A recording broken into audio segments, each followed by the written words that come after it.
ഇതുപോലെ പണ്ട് മാമ്പഴം കഴിച്ച ആ മാമ്പഴക്കാലം നിങ്ങൾക്ക് മിസ് ചെയ്യുന്നുണ്ടോ? ആ പഴയ ഓർമ്മ തിരിച്ചു കൊണ്ടുവരികയാണ് ഫുൽവേ എന്ന ബ്രാൻഡ്, അതും കേരള ഒതന്റിക് മാംഗോ ഹൽവയിലൂടെ. The Kerala nostalgic box unboxing. നല്ല അടിപൊളി ഒരു പാക്കിങ്ങിലാട്ടോ ഇത് വന്നിരിക്കുന്നത്.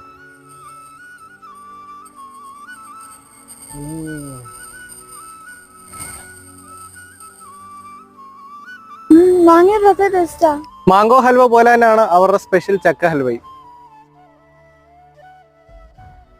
തേൻവരിക്ക് ചക്കയില്ലേ, അതിൻ്റെയൊക്കെ ഒരു ടേസ്റ്റാണ്. നിങ്ങളുടെ ആ പഴയ ബാല്യകാല ഓർമ്മകൾ തിരിച്ചു കിട്ടാൻ ഫുൽവയുടെ മാമ്പഴക്കാലം സ്പെഷ്യൽ ഹൽവ ഓർഡർ ചെയ്തോ? ലിങ്ക് ഞാൻ താഴെ കൊടുത്തേക്കാം.